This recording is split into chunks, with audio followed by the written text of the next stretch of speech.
অনেকেই জানতে চান বাজরিগার পাখি কতদিনে ডিম দেয়। আজকের এই ভিডিওতে আমি সহজ ভাষায় পুরো বিষয়টি বলবো, তাই ভিডিওটি শেষ পর্যন্ত দেখুন। একজোড়া সুস্থ ও প্রাপ্তবয়স্ক বাজরিগার সাধারণত 8 থেকে 10 মাস বয়স হলে তারা প্রজননের জন্য উপযুক্ত হয়।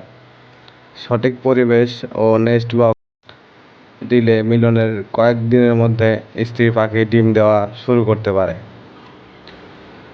বাজরিগার সাধারণত একদিন পর পর একটি করে ডিম দেয়। ডিম দেওয়ার পরে মা পাখি তা দিতে শুরু করে। প্রায় 18 থেকে 21 দিনের মধ্যে প্রথম বাচ্চা ফুটে বের হয়।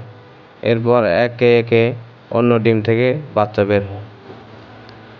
আশা করি আজকের ভিডিওটি আপনাদের ভালো লেগেছে। যদি ভিডিওটি থেকে নতুন কিছু শিখে থাকেন তাহলে একটি লাইক দিন এবং আপনার বন্ধুদের সঙ্গে শেয়ার করুন। আরও এমন বাজরিগার, লাভবার্ড ও ককাটেল পাখির যত্ন, প্রজনন এবং গুরুত্বপূর্ণ তথ্য পেতে আমাদের ইউটিউব চ্যানেলটি সাবস্ক্রাইব করুন এবং Facebook page Rakib birds BD follow করুন।